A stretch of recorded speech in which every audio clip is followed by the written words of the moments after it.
안녕하십니까. 유니티비의 김하늘입니다. 매주 화요일 전문가를 모시고 한 주간의 한반도 동향에 대해 알아보는 한반도는 지금입니다. 지난주는 무엇보다 7월 6일에 열린 개성공단 당국 실무회담이 개최된 것이 가장 관심을 모았던 일이라고 생각이 되는데요. 이런 가운데 북한은 내부적으로 경제 성과를 도출하기 위한 노력들을 계속 이어가는 한편 대외적으로는 김계관 외무성 제1부상이 러시아를 방문하고 또 김성남 당 국제부 부부장이 중국을 방문하기도 했습니다. 통일부 정세분석국 총괄과의 강연서 서기관 모시고 한 주간 북한 동향에 대해 자세히 알아보겠습니다. 서기관님 안녕하세요. 네, 안녕하십니까?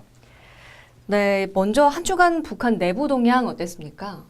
예, 요즘 북한의 내부 동향을 두 가지로 요약할 수 있다고 하겠습니다. 첫 번째가 경제 건설이고요. 두 번째가 김정은 체제를 공고화하기 위해서 가계 우상화 작업을 한다고 하겠습니다. 지난주에도 이러한 맥락에서 북한은 내부 활동을 진행했다고 하겠습니다. 네, 이 두 가지의 특징을 말씀하셨는데 구체적으로 어떤 활동입니까? 네, 지난주 김정은은 경제 건설과 관련해서 산림직 건설장을 방문을 하고 강동 정밀 기계 공장을 현지 지도를 했습니다. 특히 최근 북한이 강조하고 있는 사업인 마식령 스키장과 세포 등판 개간 사업에 대해서는 그 진행 사항에 대해서 거의 매일 보도를 하고 있습니다. 아울러서 김정은 가계 우상화를 위해서 북한은 내부 노력도 병행을 하고 있습니다. 특히 지난주는 7.4 공동성명 그리고 김일성 사망일 등의 계기를 최대한 활용한 것으로 보입니다. 7.4 공동성명은 김일성의 업적이다라고 선전을 했습니다. 그리고 김일성 현지 지도 일화 등을 소개하면서 김일성을 회고하는 행사도 같이 진행을 했습니다.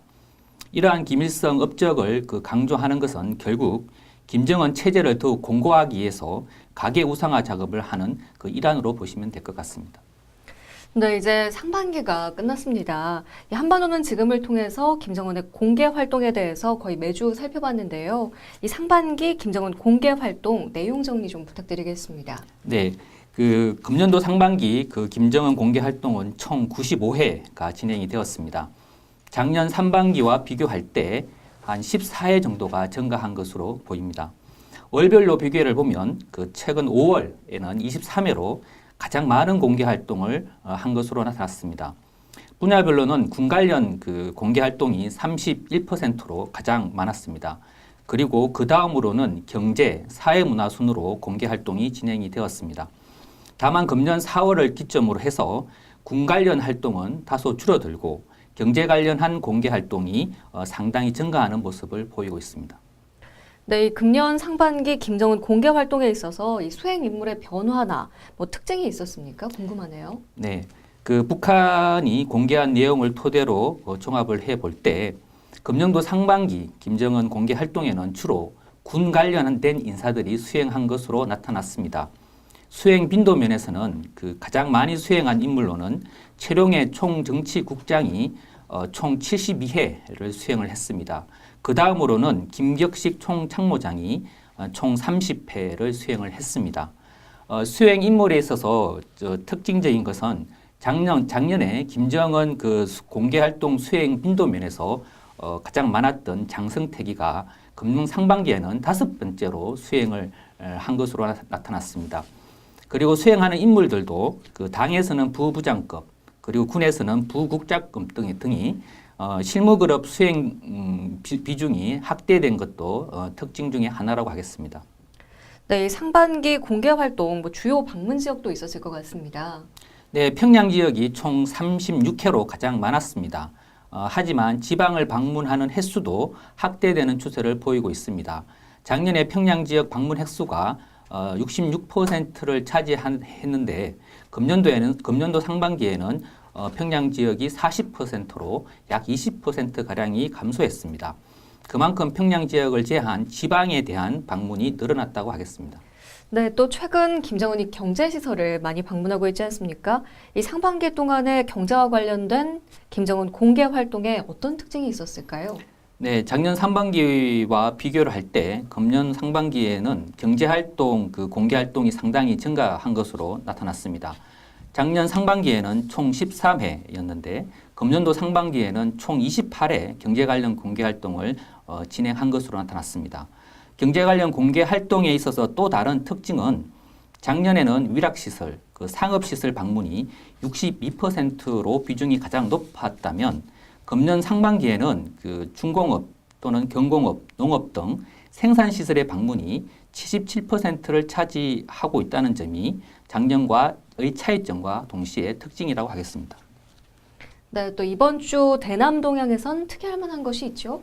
네, 지난주에 북한의 대남동양 특징 중에 하나는 민간 차원의 교류 협력이 있어서 북한이 적극적인 모습을 보였다는 것입니다.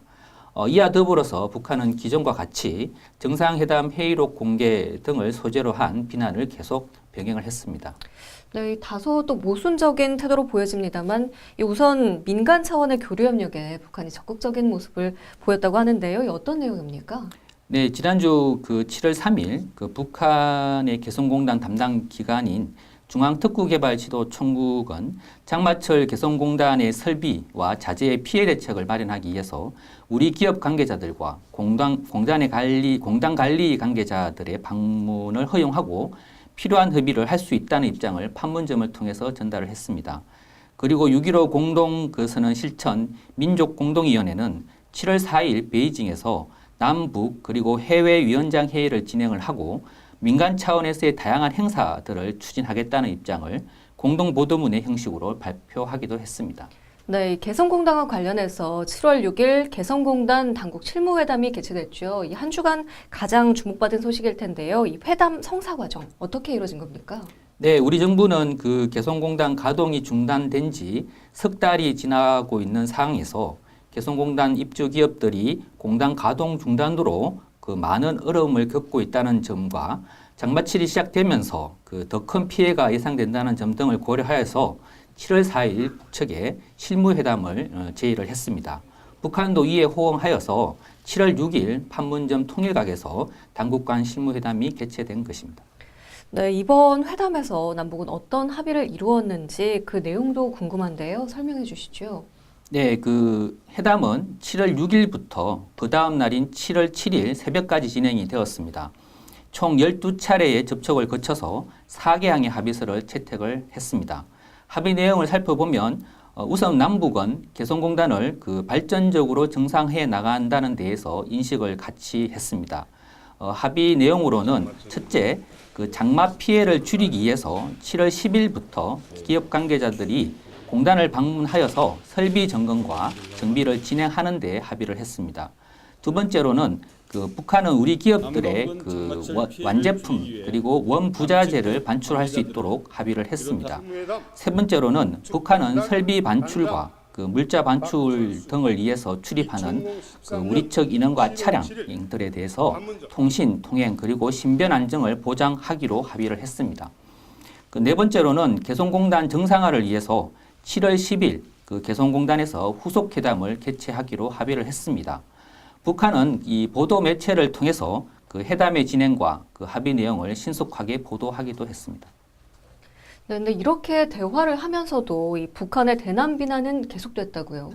네, 북한은 지난주에도 정상회담 대화록 공개 등을 소재로 한 비난을 계속 이어갔습니다.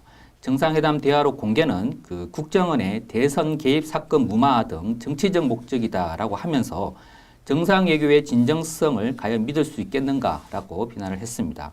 한편 7.4 공동성명은 통일의 초석을 마련한 역사적 사변이며 자주통일의 염원의 기치라고 평가를 하면서 이를 개성한 6.15 선언과 그리고 14 선언을 이행을 할 것을 촉구했습니다.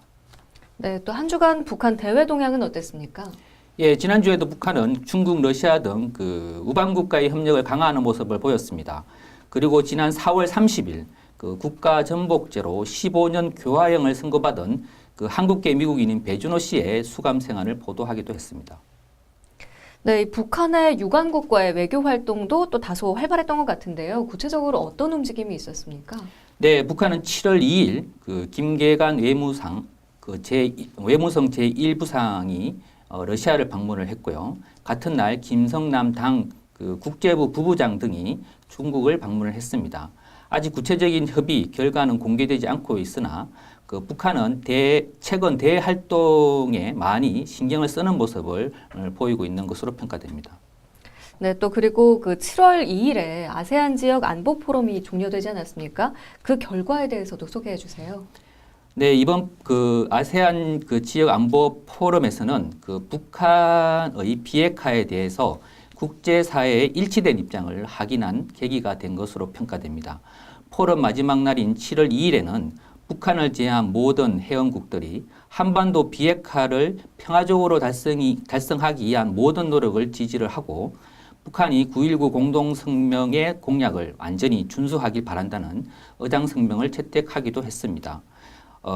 ARF에 참석한 그 북한 내무상은 7월 2일 연설을 통해서 유엔사의 해체 그리고 미국은 전제 조건 없이 그 북측이 제의한 북미 고위급 회담에 호응해야 한다고 주장하기도 했습니다. 네, 지금까지 지난주 북한의 주요 동향들을 알아봤습니다. 이번 주 북한에서 예정된 주요한 행사나 일정에 대한 소식 전해주세요. 네, 말씀드렸듯이 7월 10일은 그 개성공단 정상화를 위한 후속회담이 개성공단 지역에서 개최가 됩니다. 그리고 북한 내부적으로는 금주 주요한 일정은 없는 것으로 파악됩니다. 네, 다음으로 이번 주 북한을 중심으로 한 전망 살펴볼 텐데요. 이 대내적으로 북한은 어떠한 태도를 보일 것으로 전망하십니까? 네, 북한은 내부적으로 그 경제 성과 도출을 위한 노력을 지속할 것으로 보입니다.